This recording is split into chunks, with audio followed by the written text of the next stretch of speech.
Good evening, everyone. Thank you so much for joining us, Congresswoman. Well, it's great to be here. Good evening, everybody. Yeah. So I don't live in D.C., so I shared behind stage that this is a little bit of a fangirl moment for me, so. We're West Coasters, yes. Which we really appreciate. So shout out to all the West Coast people, including Seattle. Bringing all the West Coast energy. All right, well, let's kind of jump right into our conversation, if you don't mind. Yeah. You embody many firsts. You're the first Indian American to serve in the U.S. House of Representatives, the first woman to represent your district, and the first Asian American to represent Washington at the federal level. I'd love if you could tell us how this has shaped the way you represent your district. Yes, well, the thing I always say about firsts is it's great to be the first, but you definitely don't want to be the last. And so, I've been very intentional about trying to make sure that we are preparing a whole leadership group that can step in. And when I left the state Senate, I was replaced by a wonderful Latina. I was the only woman of color in the state Senate at the time. Now we have many black women, we have many South Asian Americans. And I think for me, the only reason I got into politics and elected office is because I really saw how the lack of representation means that we don't have all the best solutions. We don't have our communities at the table. We don't have the ability to really have our voice be at these policy-making tables. And I think for me as an immigrant, somebody who came here when I was 16 years old by myself, and now get to serve as the first South Asian American woman in the House, it is part and parcel of how I approach the work. I think about and have worked on immigration issues for a long time. I'm a woman, I'm a mom, I'm an immigrant, I'm the mom of a transgender daughter, and all of that shapes how I think about what people need. We are not single siloed individuals. We are people, and that's why I love this conference, we are people who really need all these different supports in our lives for us to be who we are. But also as an organizer, that shapes a lot of what I do too. I was an organizer for 20 years before coming to Congress. I think about this as an organizing platform. Yeah, you can clap for that, absolutely. Because we're building a bigger movement, and so much of what we have to do to get our policies passed and our vision passed is we need to organize, and we need to organize on the outside with you all, but we also need to organize on the inside. And I think that has also shaped my approach to the Progressive Caucus and to all the work I do in Congress. That's great. Well, speaking of the Progressive Caucus, you're chair of the Progressive Caucus, and you have a front row seat to what most of us observe as a deeply divided, very partisan Congress. And would love for you to talk to us about how you deal with the partisan rancor while still focusing on actually getting something done. Yeah. Well, the Progressive Caucus, first of all, I'm very proud to be the elected chair. We have 102 members. We have continued to grow, and we're about 50% of the Democratic caucus. Of course, you're honoring Maxine Waters, who's one of our founders of the Progressive Caucus, but we have really, I think, managed to build the Progressive Caucus to be a caucus that votes as a collective bloc on critical issues. That's how we were able to hold the line to get Build Back Better across in the last cycle in the House. And really, we've been at the forefront of pushing for the most just ideas. I always say, people say, what does it mean to be a progressive? And I just say it means that you're the first to the best and most just idea. That's what it means to be a progressive. Everyone else has to run to catch up with us. And so we are at the front lines of that. I think in a very partisan environment, it is very difficult. But I will just tell you, I'm so proud of what Democrats got done in the last 2 years with your help, with many of you helping us on this. We accomplished some of the most landmark legislation that this country's ever seen. I mean, everything from the biggest investment in taking on climate change, really phenomenal, where we can cut our fossil fuel emissions by 40% by 2030, maybe more. taking on big pharma, making sure that people have insulin capped at $35, at least for seniors, and now it's pushing the drug companies to do more. The infrastructure bill, getting lead out of water, all of our investments in building our communities that have been so essential. And we did that despite a very partisan environment. We did that because we stuck together. And we also called out the contrast between what Democrats stand for, investing in families, investing in communities. We stand for freedom, we stand for family, we stand for faith in our Constitution and our democracy. And we know that a lot of the folks that we are dealing with on the other side are actually trying to tear that all down. So how do we do it? We think about our constituents. I think about the undocumented women I work with. I think about people who are struggling with houselessness. I think about people who are struggling with mental health issues. And I bring those people into the room with us because that's how urgent the fight is for us every single day. And we can't take that for granted ever. Yeah. You've introduced legislation. Yeah, go ahead, clap, please. You've introduced legislation designed to curb the outsized influence corporations have on the federal rulemaking process. Yes. So that's something that's important to all of us here in this room. Can you describe how corporations currently exert their influence and what advocacy organizations like ours can do to ensure that stakeholders have a voice in the process? Yeah, well, I'd love your help on this bill. It's called the Stop Corporate Capture Act. And it got a markup in the last session, and we're going to try to move it forward in this session. I think a lot of people think about legislation as that's the end of the lobbying. I think people think that there's a lot of lobbying in politics, and there is. There's a lot of corporate lobbyists out there that are at our door every day trying to influence the legislation for the biggest corporations instead of for communities. And people think that once you've passed the legislation, that's it. Now it's all done. But the reality is there are thousands of lobbyists who are focused on trying to write the regulation in a way that benefits special interests and not communities. So my Stop Corporate Capture bill would actually require transparency, disclosure, so that we know who is lobbying for what. It would also, I have another bill with Senator Warren that would stop the revolving door so that you wouldn't have people that go and write the rules and then go and immediately work for a company that could benefit from those rules. So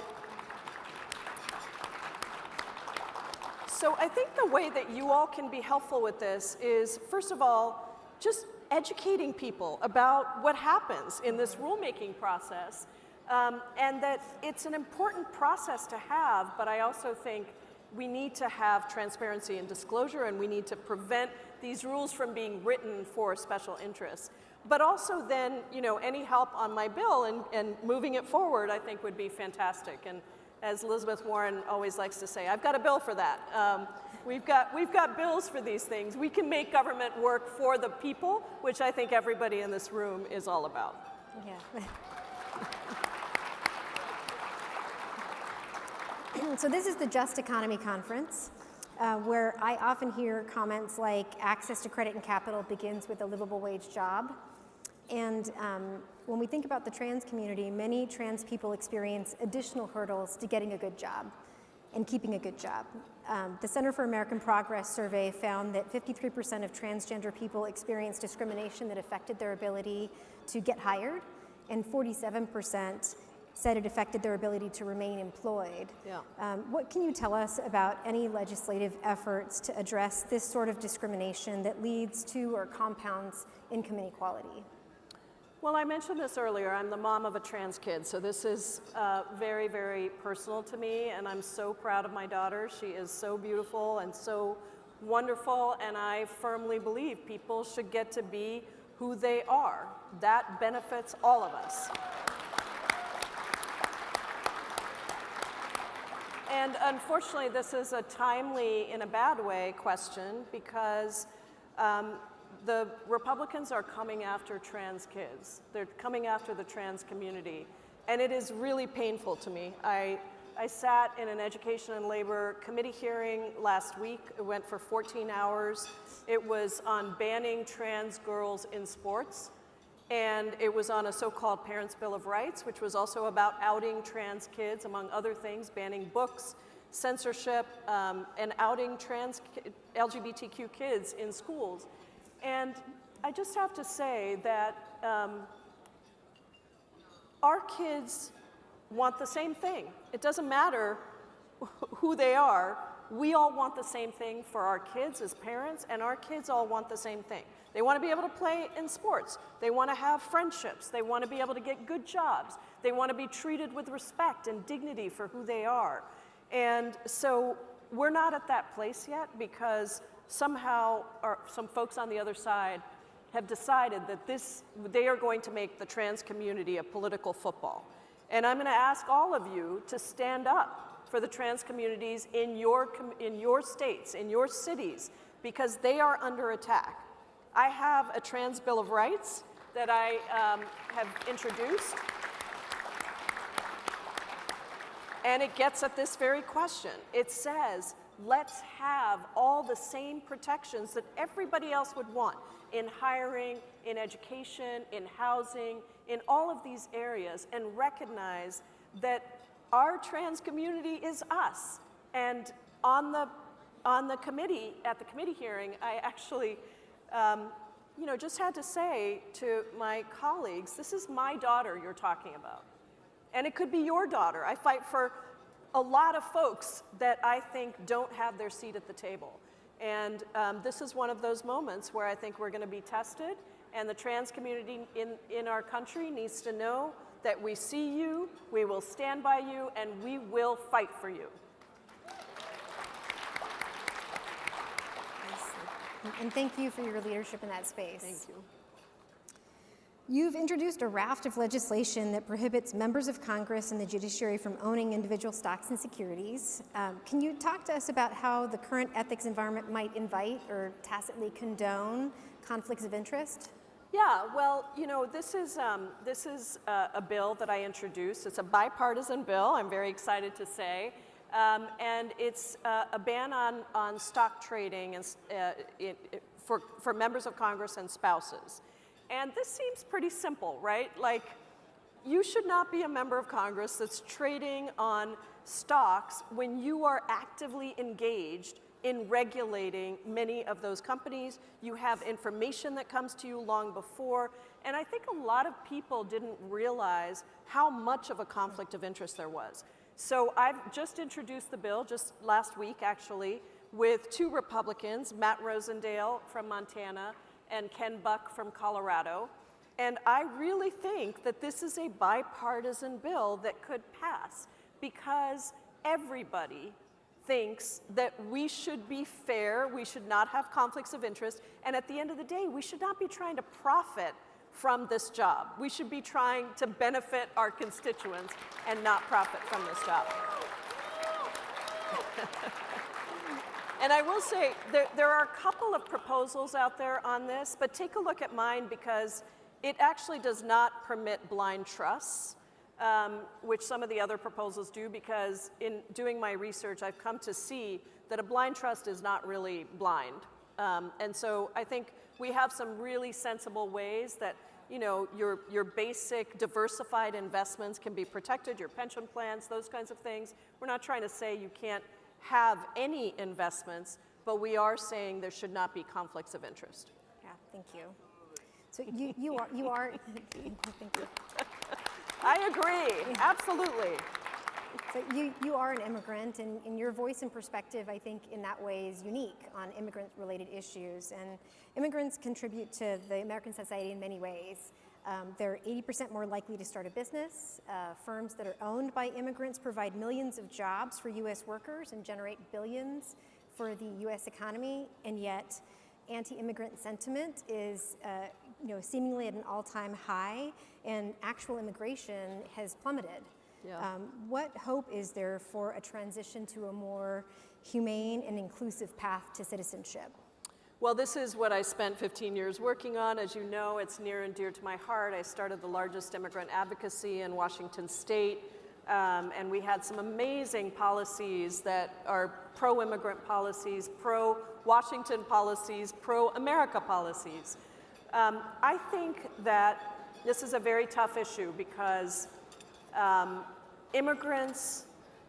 without immigrants, our economy would collapse. Immigrants contribute in so many ways.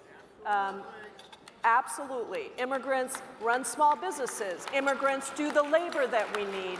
Probably a lot of our staff here that are serving us tonight are immigrants. Give it up for all of our staff here that are serving us. You literally cannot do anything in this country without the labor of immigrants. So let's not be hypocritical about this. And yet, Republicans and sometimes Democrats over the last 20 years have used immigrants as a political football. And it is time for that to stop. What we need is comprehensive immigration reform. I know that that's difficult right now. But we need a real path to citizenship for the 11 million that are here doing the work that we are asking them to do. And many of them live in mixed status families. We need a complete change of the family reunification system. The reality is our immigration system has been broken for a long time, and we have been passing the buck every single term, and instead of trying to help immigrants, we have been allowing Republicans or other anti-immigrant folks to blame immigrants. So do we have a chance of passing anything in this session? I don't know. I am the ranking member of the Immigration Subcommittee in the House. I'm the first naturalized citizen to serve as chair or ranking of the Immigration Subcommittee. We will do everything we can to pass whatever we can and to protect immigrants. We did pass the Farm Worker Modernization Act last year. We passed the Dream and Promise Act. We have passed a number of pro-immigrant policies. They have all been stuck in the Senate. And so as long as I've got this big room, let me tell you that one of the big structural changes we need to make is to get rid of the Jim Crow legacy filibuster in the Senate, which literally on every issue that you care about gives the power to block a piece of legislation to 40 senators who represent less than 11% of the country's population. So hopefully we can do that at some point, but I think we'll have to continue to stand up for immigrants and help people understand the economic contributions and the moral contributions that immigrants make to our country every single day. And at the end of the day, economic engine, absolutely. And at the end of the day, let me tell you that the issue of immigration has never really been about immigration policy. We know what we need to do. It has always been about what this country is willing to stand up for. And we need to continue to build that movement to stand up for the immigrants who contribute every single day to America. Thank you. Well, I want to thank you for your leadership, for being such an inspiration to everyone, especially to this brown girl, and would love to leave you with any parting comments. Well, Marisa, thank you, first of all, for your leadership. Thank you to the Just Economy Conference and NCRC. And let me just say this. As a progressive, sometimes we're told that we're too idealistic, that we're naive, that we can't achieve the things that we are fighting for, the vision for a just economy. And to that, I would just remind everybody that if politics is the art of the possible, then it is our job as bankers, as activists, as housing advocates, whatever you are, to push the boundaries of what is seen as possible. The possible is not static. It can be moved, and what you all are doing every single day is creating a new vision of what is possible. So thank you so much for that. Keep it up, and let's go win. Yes. Thank you.